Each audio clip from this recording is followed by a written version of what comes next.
Hi, welcome to Crunch Entertainment.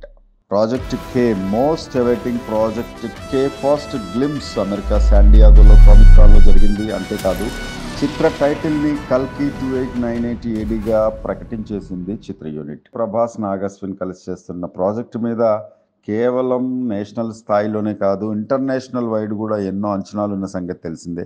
ఇక అమితాబ్, దీపిక, కమల్ హాసన్ వంటి ప్రముఖులు కూడా చాలా ఇంపార్టెంట్ హీరోస్ అని చెప్పొచ్చు. ఈ ప్రాజెక్ట్ కే అంటే ఏంటో చెప్పడానికి ప్రయత్నం చేశారు ఈ గ్లిమ్స్ తోటి నాగశ్విన్ అండ్ మేకర్స్. ఈ గ్లిమ్స్ చూస్తుంటే time travel and socio fantasy అని కూడా అర్థమవుతుంది. ఇందులో ఏకంగా 2898 సంవత్సరానికి ఆ ఇయర్కి వెళ్ళిపోయినట్టు, అంటే భవిష్యత్ కాలానికి వెళ్ళిపోయినట్టు కనిపిస్తుంది. ఇందులో ప్రభాస్ని కల్కి అవతారంలో ప్రపంచాన్ని కాపాడే దేవుడిలా చూపించబోతున్నాడు డైరెక్టర్ నాగశ్విన్. ఎప్పుడైతే అంధకారం అనేది ప్రపంచాన్ని ఆక్రమిస్తుందో అప్పుడు శక్తి ఉద్భవిస్తుంది, అంతం అనేది అప్పుడు ఆరంభమవుతుందంటూ సినిమా ఎలా ఉండబోతుందో వాయిస్ ఓవర్తో హింట్ ఇచ్చేశాడు. ఈ ప్రపంచాన్ని దుష్టశక్తుల నుండి కాపాడే కల్కి అవతారంలో ప్రభాస్ కనిపించబోతున్నాడు అనేది అందరికీ అర్థమవుతున్న కథ. ఇది టైం ట్రావెల్ కథ కూడా అని గ్లిమ్స్ చూస్తే క్లారిటీ వచ్చేస్తుంది.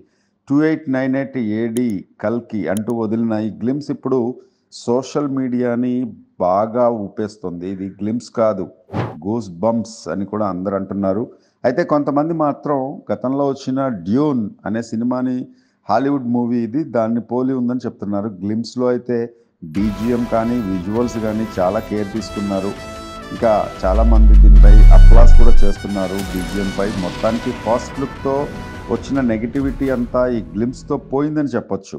ఇక ఇందులో దీపిక పడుకోనే మాత్రమే 2-3 షార్ట్స్తో కనిపిస్తుంది. ప్రభాస్ని చాలా బాగా ఎలివేట్ చేశారు. అయితే ఈ గ్లిమ్స్లో అమితాబ్ బచ్చన్ కానీ కమల్ హాసన్ కానీ కనిపించరు. ఇలాంటి మరిన్ని వీడియోస్ కోసం please like, share and subscribe to crunch entertainment.